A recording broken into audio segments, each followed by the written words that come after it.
Добро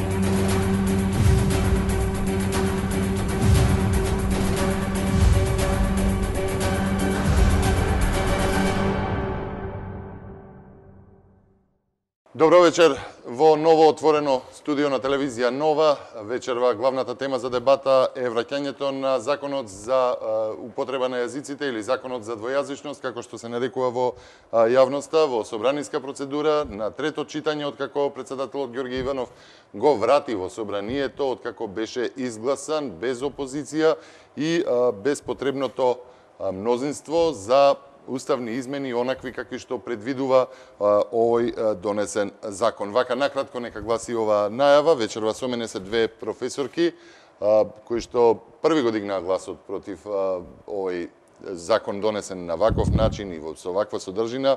Добро вечер за Елка Јачева Улчар и Симона Груевска Маđarска. Драго ми е што после долго време комуникација со вас сте во ова студио со мене. Па ајде, за почетокот, професорке Груевска Маđarска, вие еве денеска започнува седницата, поднесени се околу 35.000 амандмани од опозицијата кои што се врати, нели, за да може да превенира вакво насилно носење, ајде на моја груба оценка, на вакво законско решение. Што очекувате од ова повторно носење на закон, ова повторна процедура во собранието?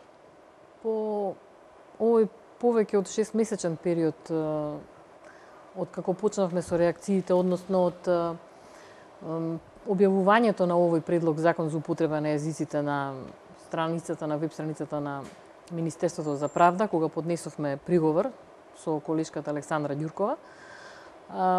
До сега не знам дали за нешто друго се јавиле толку специјалисти, професори, академици, научници да реагираат дека овој предлог закон е лош од секој аспект. Не знам дали за некој друг закон имало толку многу реакции, но сепак како воопшто да не се специјалистите фактор во државава, беше изгласан по скратена постапка, каква што не требаше да има овој закон. Така што не верувам дека некаква промена повторно ќе има со оглед на тоа како досега се течеа работите. Бидејќи целосната процедура на овој закон е спорна. Прво, што е со предзнак дека се работи за европски закон, со европско знаменце, во Комисијата за европски прашања, а не во таа Комисија за политички систем, преку која што беше донесен законот од 2008 година. Тој беше по друга процедура носен, а ово е по друга. Мислам дека сите знаат дека во ниту еден извештај од Европската Унија и од НАТО не е барано да се донесе ваков закон. Значи, тоа не е никаков некој чекор што треба Македонија да го преземе за да влезе во Европската Унија и во НАТО. Значи, воопшто нема врска никаква со европската регулатива. И според деловникот, кој што е прекршен, председателот на собранието, господинот Талат Џафери, требало да го врати назад овој предлог закон, бидејќи не ги содржи потребните податоци што треба да ги содржи секој закон кој што се повикува дека е донесен врз основа на европската регулатива. Тука немаме ни на кој закон се повикува, ни број, ни ништо. Значи, според деловникот, председателот требало да го врати назад, да се дополни со тие податоци и доколку тоа не се стори, да ќе се смета дека тој закон воопшто не е предложен. Значи, тоа е процедурата која што е прекршена уште на старт. Како и се понатаму што одеше, нели, во текот на целата постапка, со одредено мнозинство, нели, наместо ваквите закони се носат со друго мнозинство, би требало да се носат, нели. Се прекршува уставот, повеќе специјалисти, професори по уставно право реагираат дека уставот е прекршен, дека ќе треба да се менува ако се донесе овој закон. Така што мислам дека навистина не ја гледам потребата, прво, од носење на ваков закон сега во ова време, бидејќи не е од никаков приоритет. Тоа го кажа и Хан, нели, при посетата тука. Не се бара од нас ваков закон. Не е приоритетен. Не носи ништо, никакво подобрување во животот на граѓаните на Република Македонија. Воопшто, ниту на албанците, според мене. Има многу поприоритетни работи кои што треба да се прават и на кои што треба да се трошат средства. И навистина мислам дека доведе само до влошување на односите меѓуетнички, меѓутоа не само помеѓу албанците и македонците, туку и помеѓу македонците и македонците. И дека навистина има само негативно влијание на општиот на општествениот живот во Македонија.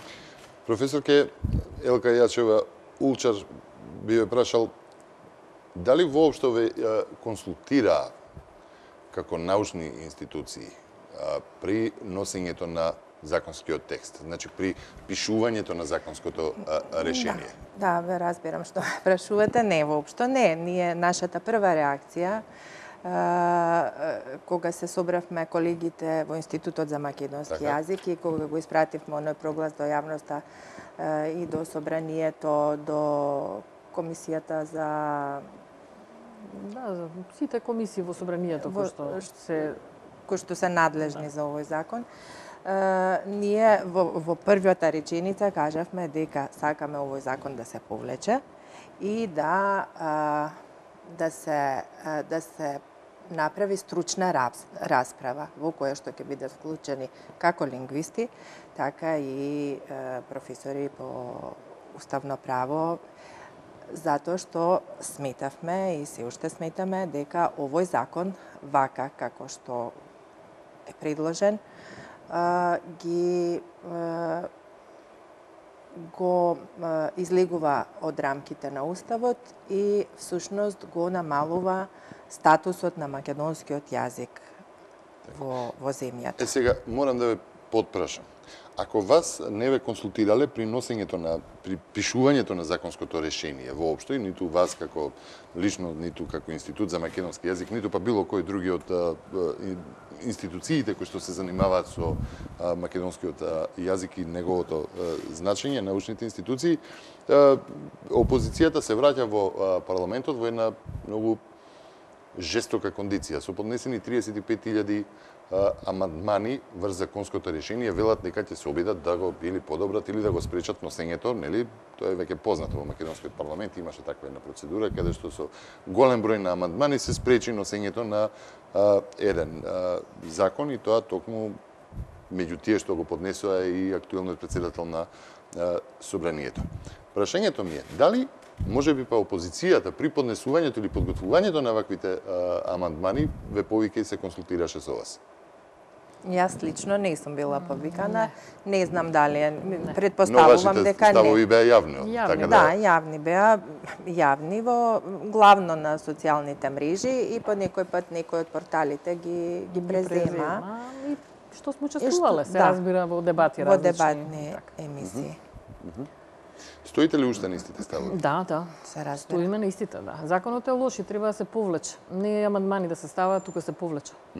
Сега, токму заради вашите ставови налетавте и на остри критики, бевте и нарекувани националисти и имавте многу жестока дебата и баш сега пред, односно во оној период, откако го врати председателот на законот назад до собранието, до сега и се уште тече таа дебата. Па, очекувавте ли такви жестоки реакции? Ова е прашање до двете сега, да не ве повикувам. Па вака, јас искрено да ви кажам не очекував, затоа што претходно, речиси 3 години,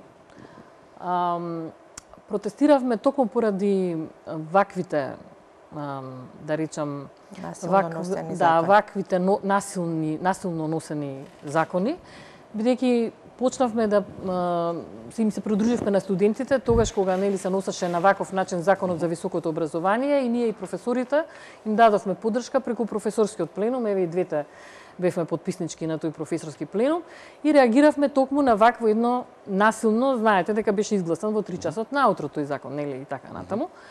И тоа беше една од причините за кои што почнаа протестите воопшто. Исто така, протестите беа, меѓу другото, и дека ќе има можност за секој да искаже различни ставови од оние кои што се на власта. А сега испадна дека всушност не може да се има различен став, бидејќи ако се има различен став, ќе секој ќе биде од нас себе нападнат како што бевме нападнати, повеќе професорки, нели? Бевме нападнати и тоа со лични навреди, а не со аргументи. Вообичаено е тоа дека кога човек нема аргументи, нели, преминува на лични напади, бидејќи нема со што друго да возврати на аргументираниот став нечии, така? Така што јас лично очекував дека ќе биде различно. Добро, кога ве нападна, дали институтот можеби тогаш очекувавте дека ќе застане зад вас? Бидејќи сите иницијативи што ги поведовте се подпишани само од вас. Мислам како професори. Не. Првиот приговор беше од мене и од колешката Ѓуркова, а од ставот што го имавме ние од Институтот за македонски јазик, од 24 или 5 научни работници вкупно, 17 кои што беа присутни на тој научен совет, едногласно го подпиша, мислам, го изгласа тој став и го подпиша, така што не е тоа дека сме само ние што излегуваме во јавност, кои што сме зад, нели, тој став дека треба да биде повлечен овој закон, меѓутоа управата на институтот си е друга работа, така што Прашувам за управата, како, нели, институтот како кој го представува. Тоа веќе е друго, тоа ќе треба тоа прашање да го поставите на директорката. Така, вие сте разговарале, прашале зошто можеби очекувавте заштита од Таа не нив? беше подпишана на тој став. Ве прашувам дали вие очекувавте заштита од нив? Не. Дали очекувавте напад, како што рековте, не очекувавте. Добро, професорке Улчар, ајде малку за јазичните политики. Може ли малку за јазичните политики? Еве, гледаме дека ова законско решение кој што сега треба да третира повеќе јазичноста, двојазичноста, законот за употреба на јазиците во Република Македонија, нели? Предвидува и казнени одредби. Па, што тоа може да промени? Што тоа влијае? Имаше ли казнени одредби во однос на користењето на македонскиот јазик? Колку се почитуваше сето тоа? Знаете, како пред да ви одговорам на прашањево, јас би сакала нешто друго повторно да кажам, иако веќе не знам колку пати го кажувам истото, дека всушност за донесување на еден ваков закон кој предвидува двојазичност практично на целата територија на државата, сметам дека во Македонија не се создадени услови. И тоа кога го велам, имам предвид две предпоставки. Првото е дека ние во еден закон во кој што внесуваме проценти, а кој се нарекува Закон за употреба на јазиците, немаме во недостиг од попис, ние не знаеме каде сега на целата територија на Македонија, каде се, кој јазик ќе биде 20%, не знам дали за да објаснам. Во најголемиот број случаи тоа е албанскиот јазик, но исто така ние имаме општини во кои што друг јазик, доминантен јазик е, да речеме, во Шутка е ромскиот. Мислам дека во една општина на Скопска Црна Гора во село Кучевиште дека е српскиот. Овој закон е многу селективен. Носи наслов Закон за употреба на јазиците, а под таа синтагма всушност скрие само албанскиот јазик. И само албанскиот јазик тука се третира. Ќе се отвора агенција за примена на јазикот, што го зборуваат најмалку 20% од граѓаните на Република Македонија, а се подолу се вели дека тоа ќе биде, ќе се вработуваат албанолози. Понатаму, ќе се прави инспекторат, исто така, за да се спроведува законот, ќе се вработуваат исто така албанолози. Тоа е првата работа, зашто велам дека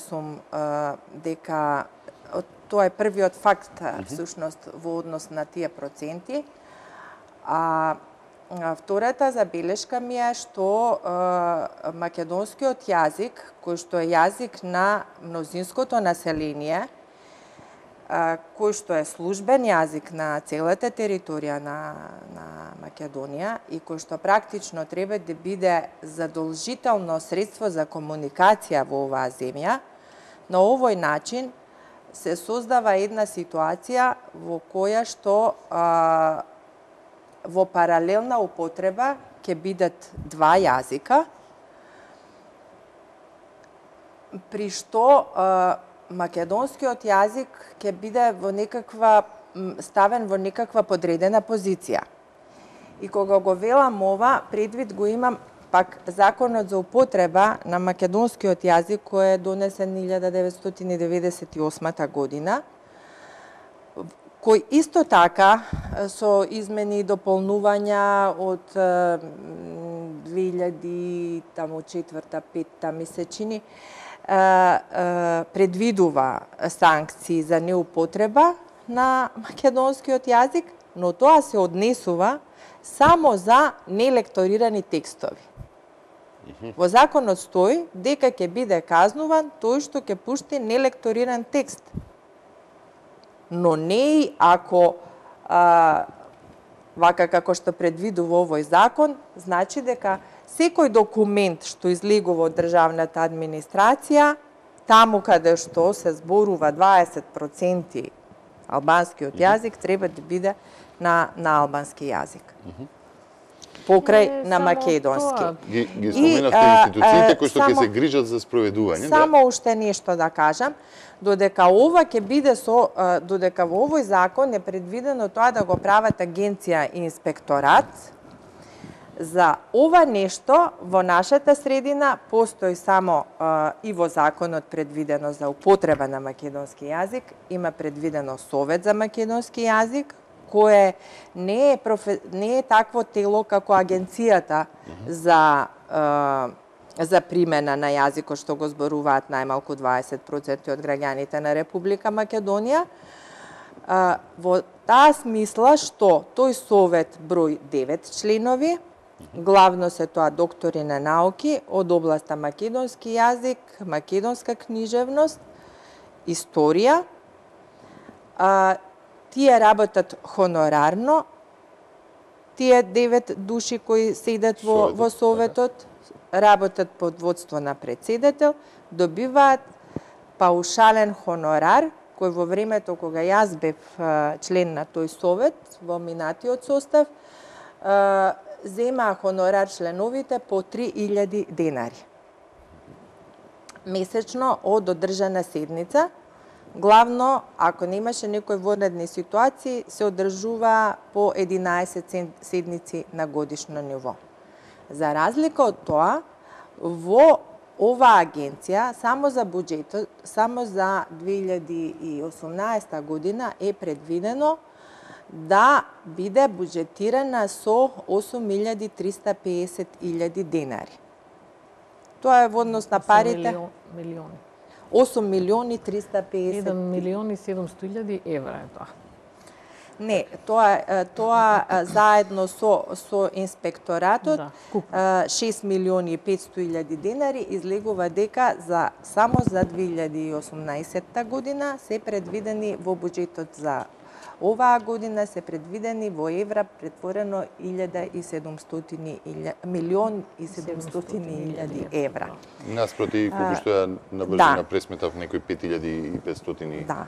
И тоа е едната работа, а другата работа е што со законот ви велам за употреба на македонскиот јазик е само, значи тие луѓе не се вработени, тие си имаат своја работа, ова им е хонорарна дополнителна работа и тоа е едно советодавно тело кое што треба да му дава совети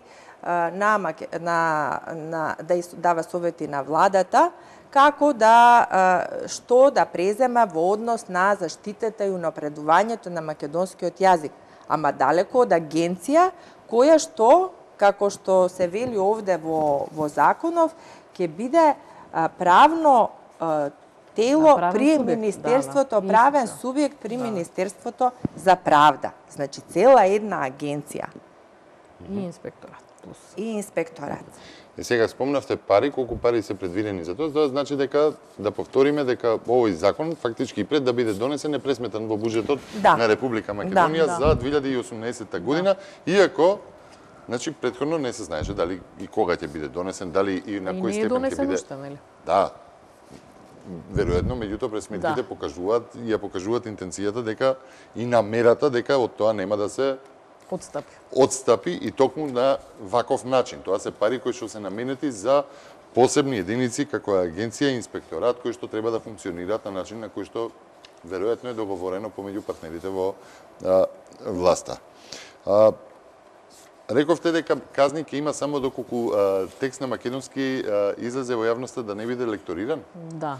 Тоа е предвидено со овој закон за употреба на македонскиот јазик. Добро, а до сега постоеше ли некаков закон кој што третираше изучување и внимавање и запазување на македонскиот јазик? Тоа е тој закон што ви го кажав, донесен 1998 година. Дали воопшто некој каза за него? И тоа заборавив пред малку да кажам кога зборував за овој инспекторат. За спроведување на овој закон, инспекцијскиот надзор го има тројца или четворица вработени инспектори за култура при Министерството за култура. Тоа значи не е цело тело, како овде, кој што ќе се занимава стриктно со јазик. Тие инспектори за култура се занимаваат и со други работи, и за веројатно постапуваат таму каде што имаме повреда на споменици од културното наследство и така натаму, од другите области, не само од областа јазик. Ова е едно специјализирано тело кое што ќе биде практично фокусирано само за вршење инспекцијски надзор за неупотреба само на албанскиот јазик. А ова кај нас се со, еве ви велам, со тројца четворица. Слушајќи ве вака ќе мора сега да бидам малку и да ви го поставам прашањето добратно. Доколку се направат исти вакви агенции, институции и инспекторати за македонски јазик, дали тогаш би било во ред? Дали тогаш би се сложиле со едно вакво законско решение? Ние тогаш во врска на дискриминирањето на останатите јазици во Република Македонија, дека веќе ако некој сака да направи ваква агенција и инспекторат, бидејќи законот е наречен Закон за употреба на јазиците во Република Македонија, таа агенција и тој инспекторат да биде за примената на сите јазици во Република Македонија. Значи не само на македонскиот јазик, таму кај што се крши уставот, например, во тие општини кај што има над 20% албанско население, па македонскиот јазик на институции официјални или го нема или е на второ место, што не е што е спротивно на уставот, треба да биде прво македонскиот јазик, па потоа албанскиот. Тоа никој не го санкционира.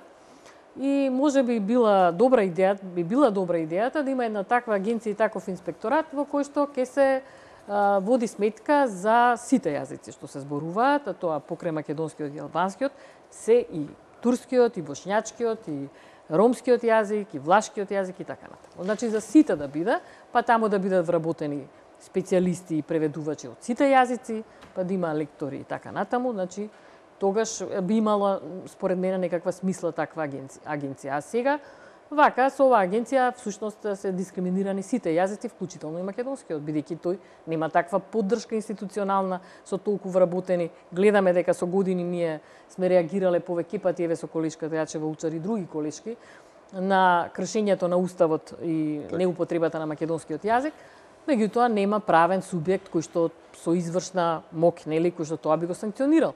Еве сега таа е добра можеби идеја, но велам во некаков друг закон и поинаку напишан, во кој што ќе бидат опфатени сите јазици. Вие не прашувате, се извинувам што ми упадна. Вие не прашувате дали некој бил санкциониран.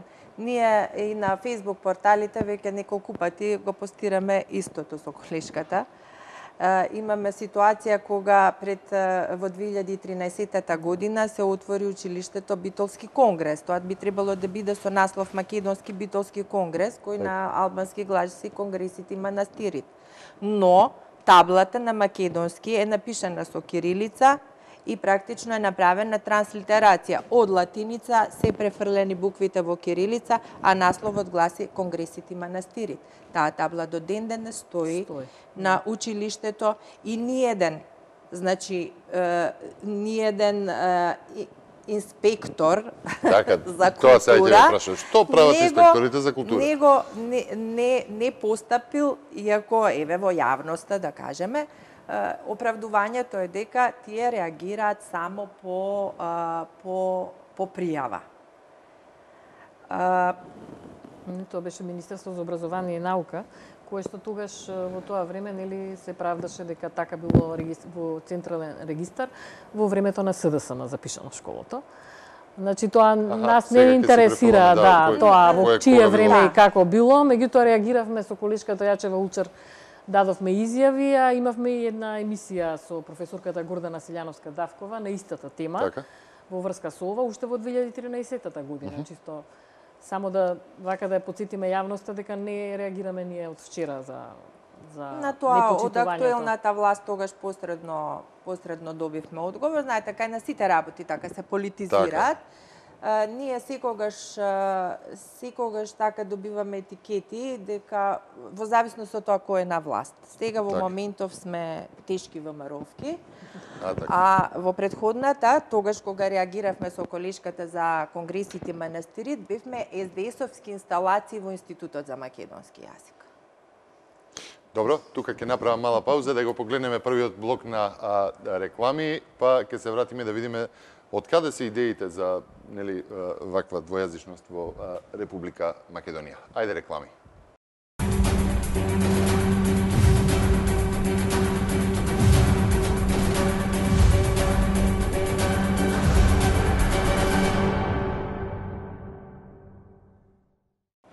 Еве не повторно по блокот реклами во отвореното студио на телевизија Нова. Гости се Елка Јачева Улчер и Симона Груевска-Маджовска, две професорки кои меѓу првите го кренаа гласот против носењето на Законот за употреба на јазиците во Република Македонија на начин на кој што е донесен и со содржина со која што беше донесен, а сега повторно е вратен во собранието. Мора да ги потсетиме гледачите после секој блок на реклами зашто всушност станува збор. Реков на крајот од првиот дел дека ќе позборуваме за моделите за двојазичност на која што се повикуваат оние што инсистираат за носење на ваков закон во Република Македонија. Прво многу се споредуваше Македонија со Швајцарија, сега некако со Финска се споредуваме. Одиме се по на север. Така, прво однапред да кажам, се работи за земји со многу висок стандард, за разлика од нас. Каква врска има стандардот со тоа? Па има, затоа што сето тоа се плаќа. Споредбата со Швајцарија и со Белгија нормално дека не стои, бидејќи таму тие држави се федерации. Значи немаат унитарен карактер. Меѓутоа и во една таква богата Швајцарија, во кантонот каде што е германскиот јазик службен, е само германскиот јазик. Значи нема двојни записници од судски постапки, нема двојно преведување од секаде, двојно одговарање. Тоа што последува законското решение. Да, сега во што се бара во новиот закон. Значи таму секој е должен да го знае германскиот јазик, децата уште од градинка, тие што не има мајчин се интегрираат. И има една служба за повозрастни, можеби кои имаат проблем со институциите да комуницираат, бидејќи не го познаваат германскиот јазик. Има една служба за помош при пишување која што е во состав на Црвениот крст. Значи чисто само вака да споредиме. А Финска се споредува сега поактуелно таа споредба поради унитарниот карактер на државата и поради само 5% во моментов шведско население, односно население што зборува што му е шведскиот мајчин јазик, а има двојазичност на државно ниво. Тука морам да кажам дека не можам да разберам кога луѓе од науката, професори, земаат податоци само што им одговараат од некоја ситуација, без да го знаат контекстот или не сакаат да го знаат. Морам тука да кажам дека во Финска всушност е од крајот на 13 век под Шведска и шведскиот јазик бил официјален цело време, значи со векови. Во 19 век станала дел од Руското царство. Продолжил шведскиот и рускиот, шведскиот јазик да биде официјален, бидејќи финскиот не бил на ниво такво да биде официјален јазик на власта. Исто како што е ситуацијата и со македонскиот јазик во 19 век. Тој не бил на такво ниво да биде официјален јазик. По Октомвриската револуција Финска се изборила за независност и во Финска шведскиот останал да биде службен јазик, тогаш биле можеби 15%, се намалил процентот на говорители, поради вековното администрација на шведски јазик, но и од политички причини. А кои се тие политички причини? До ден денес политички причини, бидејќи шведскиот јазик е задолжителен во училиштата, од седмо оделение, мислам, и во средно и така натаму. мора да го познаваат сите што работат во државната администрација. Меѓутоа е од политички причини токму поради тоа што Финска сака да биде во пакет со скандинавските држави, со Шведска, Норвешка, разбирате, не со да се смета дека е источноевропска држава. Значи политички се причините поради тоа што се држи како задолжителен шведскиот јазик, иако многу кампањи имало и многу анкети за тоа да биде само изборен, а не да задолжителен, затоа што таму се учат два јазика во училишта плюс од мајчиниот. И ако едниот е задолжително шведски, вториот е само англиски, значи задолжително, така што тие немаат можност, можеби би сакале да учат германски како втори јазик или руски, нели и така. Така што и таму има многу дебати за тоа. Меѓутоа во општините кои што се во Финска, во многу помал број има двојазичност, поголемиот дел се еднојазично. Значи дури и таму не е тоа така во сите општини, нели, и воопшто не е на овој начин како што е тука. И особено морам да кажам дека нели таму имаме вековна традиција на службен јазик на шведскиот, а албанскиот јазик во Македонија не бил никогаш службен. Така што ова е сосема една нова ситуација која што воопшто не е позната во јазичната политика досега. Исто така морам да спомнам дека во Финска и уште еден јазик има на ниво на службен на регионално ниво, тоа е сами јазикот, кој што е издигнат на тоа ниво да се спаси, бидејќи е загрозен, го зборуваат само 5000 говорители. Така што тоа е една од причините зошто еден вака јазик на малцинство исто така може да се крене на службено ниво. Тоа е поради заштита од нели исчезнување, а другите случаи се еве меѓу другото вакви кога имаме вековна традиција на јазик на администрацијата или пак од политички причини. Меѓутоа историски документи, наследство кое што го имаат и го зачувуваат на тој начин. Кога веќе навлеговме во објаснување на тоа што и како е во другите држави, повторно би се навратил на онаа терминолошка мешаница околу официјалниот јазик, службениот јазик на службениот и јазик во службена употреба во Република Македонија, како и во меѓународните односи. Дали овој закон фактички задира во оној дел што се вели комуникација на Република Македонија со други Не, јас, колку што ми е познато, македонскиот јазик останува во меѓународна употреба, само македонскиот јазик е неговото кирилско писмо, но албанскиот јазик на државно ниво, значи внатре, се издига на ниво, нели, на државен, на цела територија, што не е според рамковниот договор и не е според уставот.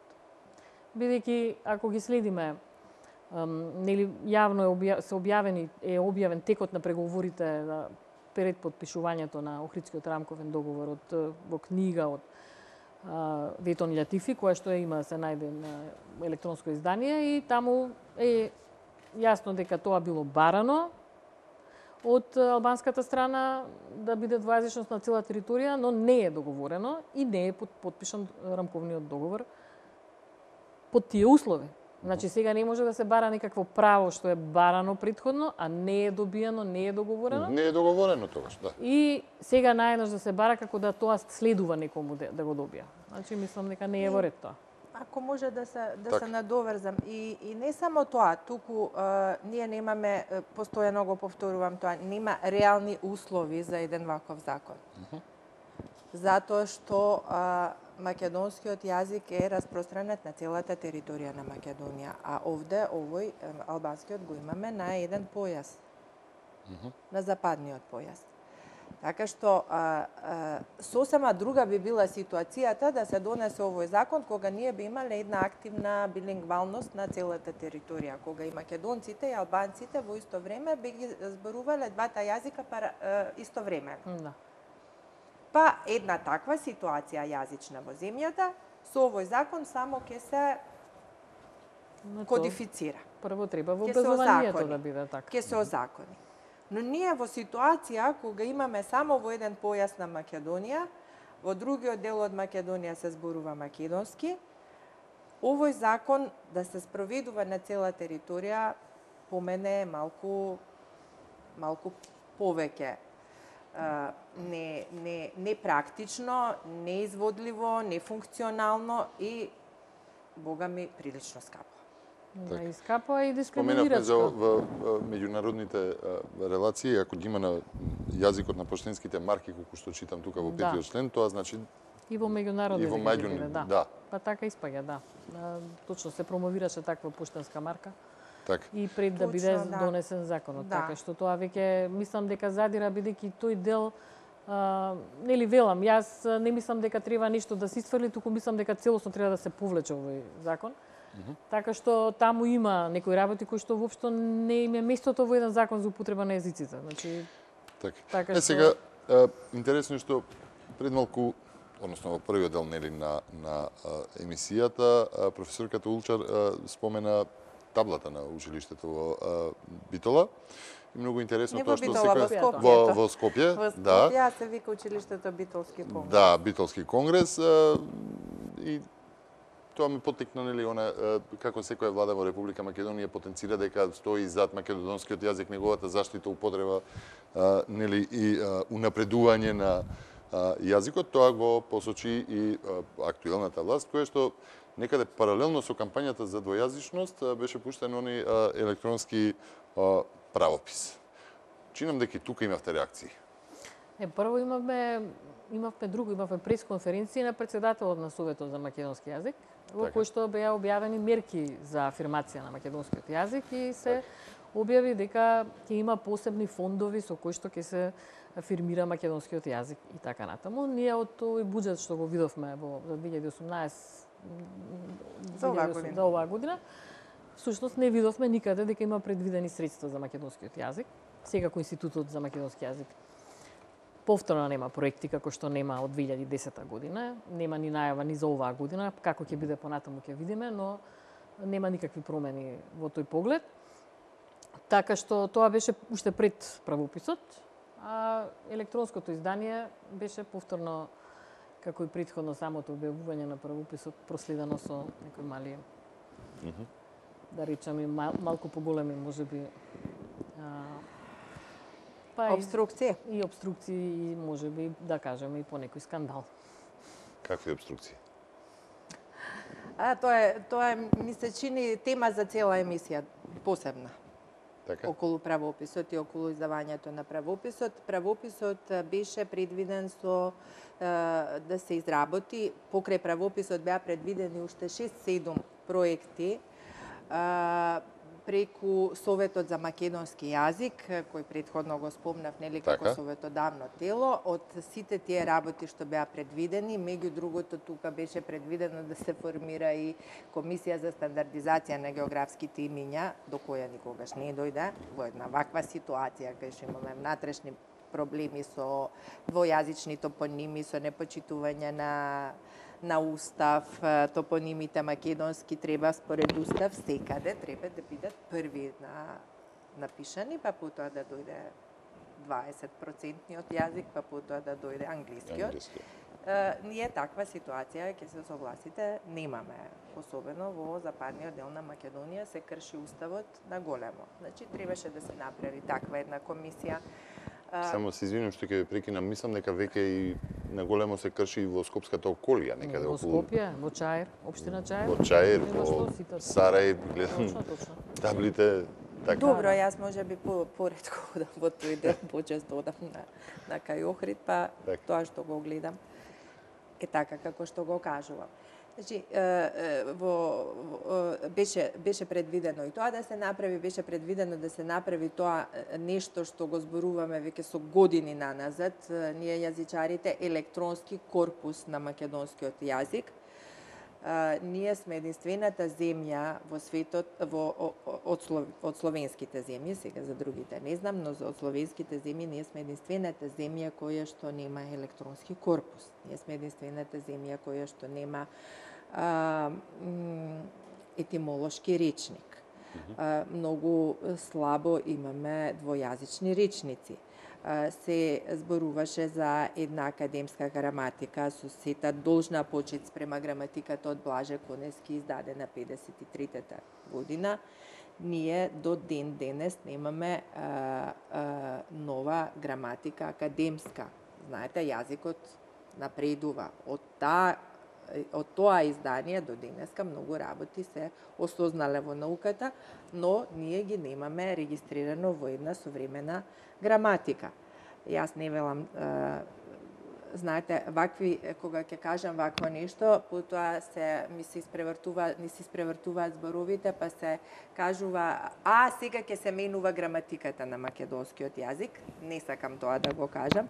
Граматиката си е таа и таа така едноставно не се менува, но да речеме Блаже Конески ја правил граматиката врз основа на примери од нашите собирачи од 19 век и од по некој автор, од Кочо Рацин, од тие први наши автори пред војната, по војната. Сега на една богата книжевност, развиена, напишана на стандарден македонски јазик, имаме потреба, се појавуваат кај разни автори, се појавуваат и некои интересни конструкции кои што ги немаме регистрирано, да речеме, или се регистрирани кај Конески, ама се развиле и добиле некакви други значења, нивната употреба на тие конструкции добива едно друго значење, така што сето тоа треба да се регистрира во граматиката. И да се вратам. Рековме дека е предвидено со таа национална стратегија беше предвидено да се направат неколку работи, се заврши само работата со правописот. Правописот најде на голем отпор од наши колеги, за жал, при издавањето. Зошто? Сега ве гледам на вистина со чудење. Зошто? Јас мислам дека зошто? Мислам дека беа лични причини ниво прашање, лични анимозитети кои што доведоа до тоа правописот да не се отпечати до крајот на 2015-та, туку да се отпечати со задоснување од месец и половина. Промоцијата на правописот беше во февруари 2016-та. Потоа беше вака предвидено според одлука на владата, на тогашната влада, беше предвидено правописот да е проект на Министерството за култура, да биде отпечатен во највисок тираж што го е пропишан во Министерството за култура, а тоа е 500 примероци, а потоа да се продолжи, да го преземе правописот и да го отпечати Министерството за образование и наука во поголем тираж и да го дистрибуира на територијата на цела Македонија, предвид имам училишта, библиотеки и така натаму. За жал, само Министерството за култура го отпечати тој тираж од 500 примероци, 150 примероци по разноразни основи нели одат во Библиотека национална, во Министерство треба да се дадат примероци, 350 примероци се продадоа од страна на Институтот за македонски јазик, при што во формирањето на цената никој од нас не учествуваше, иако сите напади беа на наша сметка како редакција. Тоа од една страна и друго, ние од тие пари, бидејќи ние претходно зедовме хонорар од Министерството за култура, тој проект беше буџетиран со 360.000 денари. Ние сме таму 48 автори, ние зедовме, пресметајте колкав хонорар сме зеле, ние од продажбата не добивме 1 динар, ама затоа во јавноста си ги добивме сите навреди, дека ние сакаме да ќариме на едно такво издание и така натаму и така натаму. Помина тоа, потоа ние немавме, потоа се рече дека нема пари за второ издание институтот и тоа траеше така цела година, не се имаше пари, иако да речеме од ова издание што беше продадено, слободно можеше да се отпечати второ издание на правописот, не се сакаше, се немаше волја. Ние настапувавме како редакција, пишувавме писма, добивавме одговор кога ќе се обезбедат средства. При што знаевме дека има средства, ама имало приоритети други во институтот, добро во ред. И ние се состанавме како редакција, бидејќи јавноста го бареше правописот, ние се состанавме како редакција и решивме да го понудиме на друг издавач, затоа што цела година видовме дека во институтот нема интерес за препечатување на правописот. Го препечати Министерството, не Министерството, Издавачката куќа култура.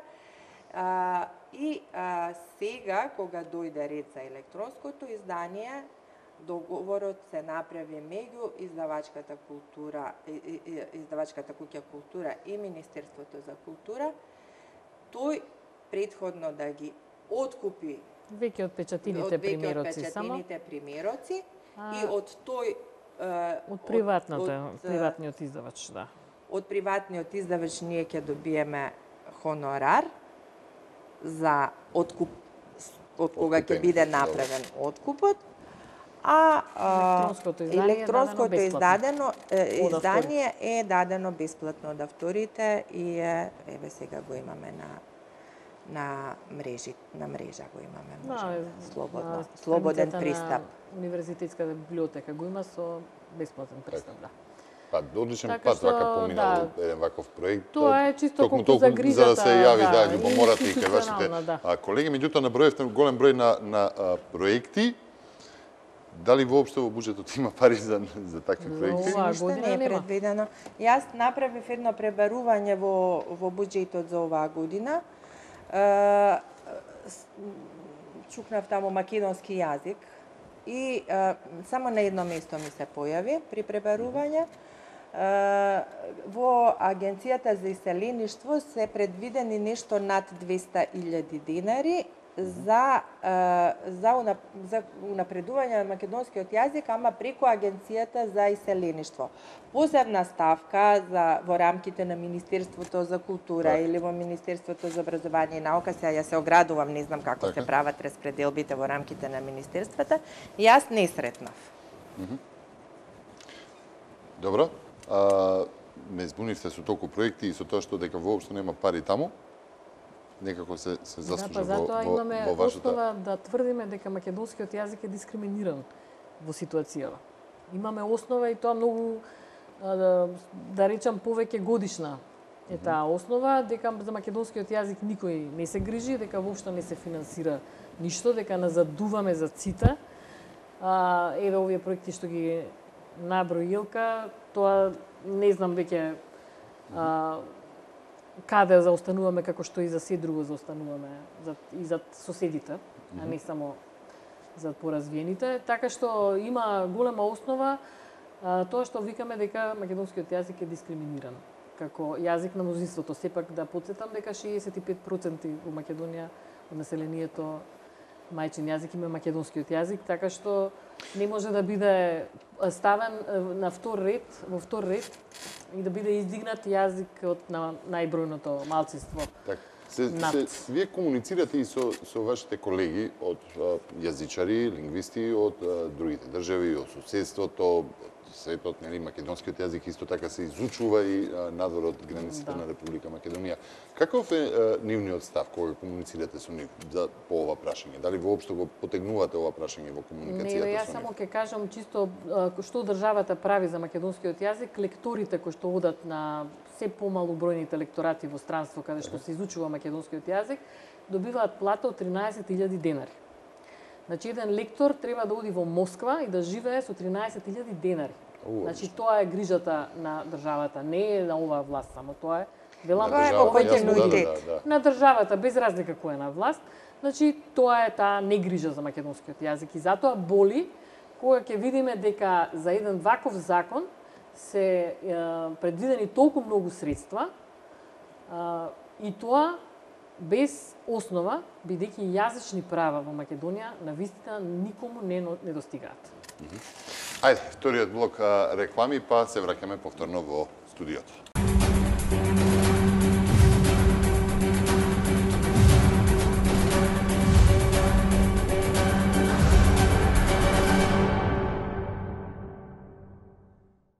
Еве неповторно во отвореното студио, во последниот блок од вечерашнава дебата со двете професорки Елка Јачева Улчар и Симона Груевска Маđarска.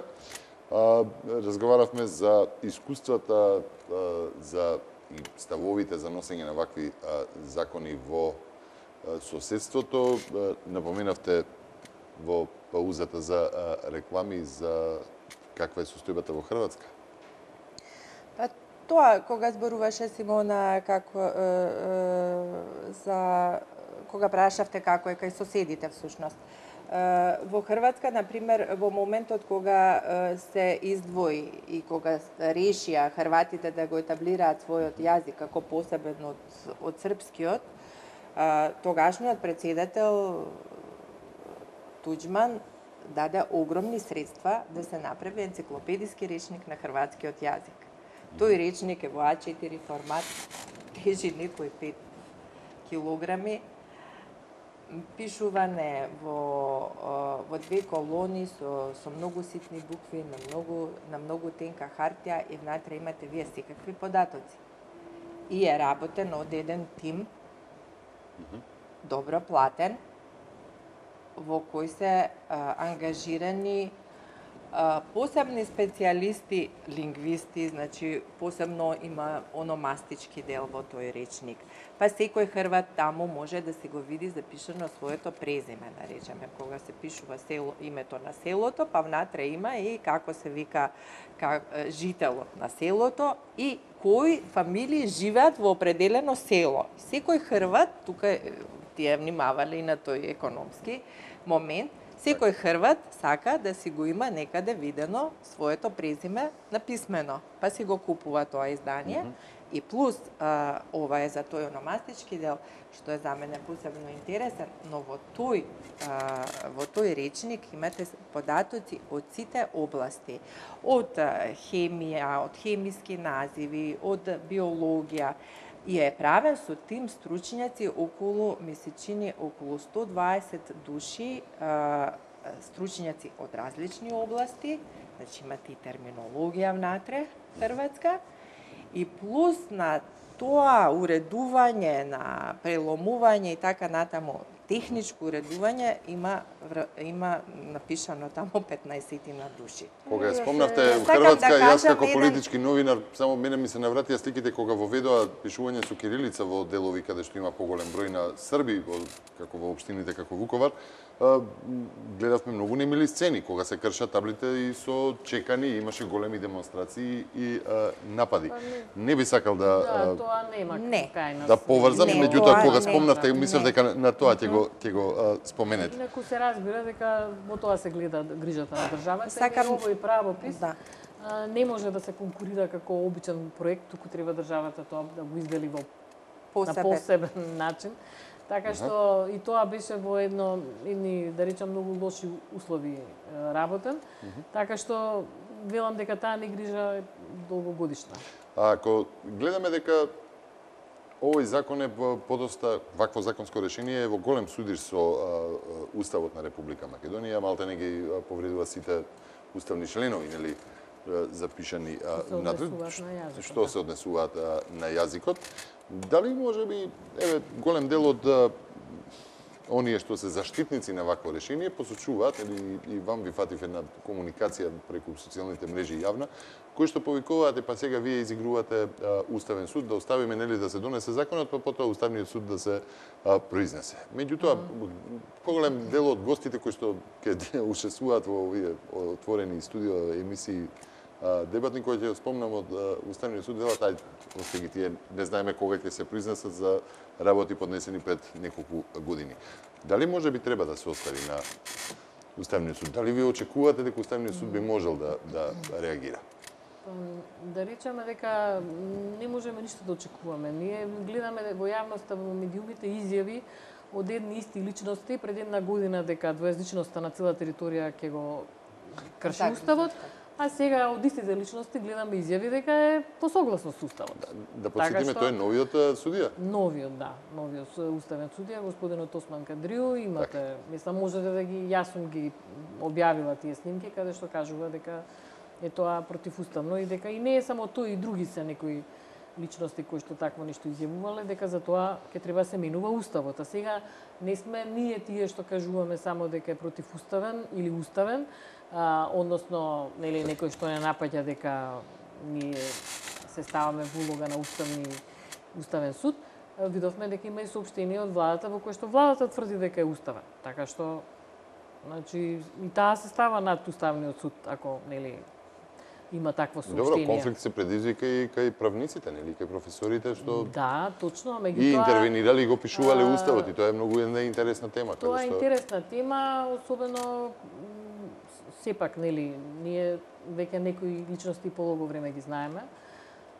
Имате произнесување од професорката Гордана Силјановска Давкова, која што е професор по уставно право и која што два мандата била член на Венецијанската комисија, каде што сега се подготвува некој да го прати законот. Сепак, мислам дека веќе јавноста знаем чии зборови држат. Добро, се Венецијанската комисија бија и не знам што би се очекувало од таму за закона кој веќе донесен, нема што да прашува Венецијанската комисија. Второ, Венецијанската комисија би требало, како беше, ќе бидат испратени делови, па потоа рекоа дека ќе бидат испратени целиот. Тоа не се прави така. Доколку и се испрати целиот во првиот момент кога ќе се види дека е закон кој што треба нели да биде согласно европските нормативи, кога ќе се види дека не се наведени европските нормативи по кои што се повикува законот, ќе биде вратен назад и да не се навраќаме на се она што беше кажано. Меѓутоа многу е добро ова кога го зборуваме за тоа што кои се правните лекови за при евентуално наново носење на ваквиот закон. Кои би биле? Вие бидејќи сте добро запознаени со тоа, дека Уставниот суд изгледа нема рок во кој што треба да го постави тоа прашање на дневен ред, затоа што јас сум чула дека има полого време што чекаат некои такви поднесоци, така што треба да ги прашате тие што го пишувале Уставот, зошто дозволиле такви ситуации да има од тој тип. И дали има, не знам, закон за уставен суд, дали такво нешто? Ако веќе разговаравме нели за нивото на македонскиот јазик и заштитата, дали можеби би се сложиле со 5000 евра заштита за македонскиот јазик? Ако земеме предвид дека тој не се изучува во сите училишта онака како што би требало да се изучува и така натаму. Не треба такви казни за јазик, воопшто да има драконски санкции. Не, јас мислам дека треба да се направи едно осовременување на наставните програми. И сметам дека секој што живее во оваа земја треба да го знае македонскиот јазик. Независно дали е албанценец, турчин, ром и така натаму. Или шпанец, ако веќе земеме, нели? Или шпанец, ако го земеме. Ракометниот тренер. Значи, мора да се знае македонскиот јазик. И треба да се направи во средините каде што е грото од населението, да се овозможи изучување и на другиот јазик за една подобра комуникација. Јас ова го сметам и претходно го кажував и сега повторно ќе го кажам. Ние со овој закон мислам дека уште поголем јас правиме меѓу албанското и македонското население. Ние веќе имаме проблем. Ние немаме, и неодамна кажав, ние ја немаме таа двојазичност што ја имавме во бившата држава. Во бившата држава албанците што живееја во Македонија знаеја паралелно и македонски албански и ние комунициравме со нив на македонски.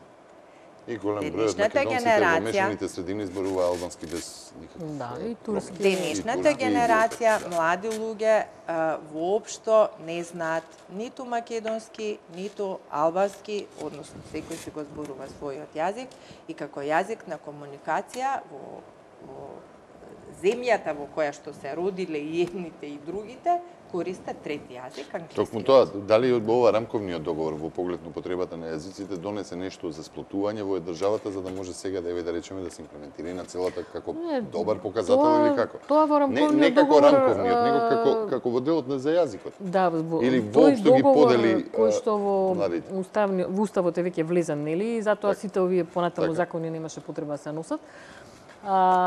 Ниту тој од 2008, кој што исто така беше нетранспарентно донесен и имаше вето од тогашниот председател Банко Црвенковски.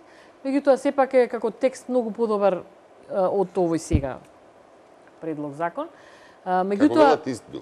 Не, воопшто не. Ова е нов закон. Значи ова е нов закон. Па иначе не би се носил, инаку не би се носил нов закон, тогаш ќе биде дополнување или нешто така, не. Ова е сосема нов закон и во овој закон се издига, ако претходно било предвидено албанскиот јазик, односно јазикот што го зборуваат над 20% да биде втор службен јазик во тие општини, каде што значи на општинско ниво, со овој закон сега се издига на државно ниво. Такво нешто во уставот, во рамковниот договор нема. Значи, работата е поставена така што ние што сме против... Како искуство од рамковниот договор во поглед на употребата на јазиците, дали тоа донесе до поголемо заедништво, интеграција или било како, или пак напротив создаде две паралелни општества кои што точно така, две паралелни општества кои што воопшто не се допираат никаде и не се познаваат меѓу себе. До тоа доведе и исто така до ситуација да имаме, јас сум имала такви студенти кои што тие не го знаат македонскиот јазик, а нивните родители го знаат перфектно. Значи, ете тоа е тоа, до што доведува ваквиот, кога политиката премногу се меша во животот на граѓаните.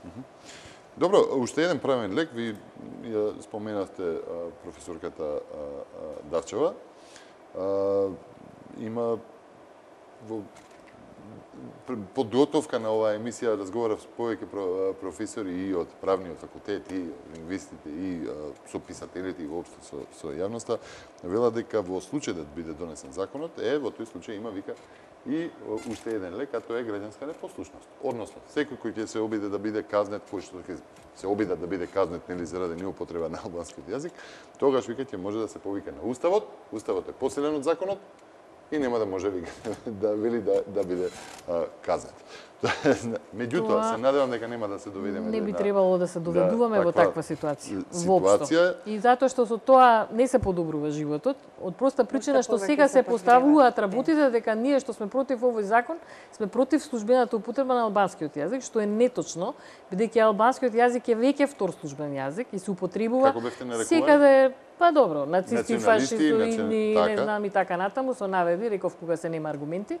Меѓутоа, работата е во тоа што всушност каде да појдат албанските говорители, секаде се двојазично. Таблите се двојазични, формулари, патни документи, имаат толкувач, преведувач во судски постапки, се она што го плаќа државата. Така што не е ова нешто ние што сме против овој закон, дека сме против службената употреба на албанскиот. Туку во опфатот на употребата.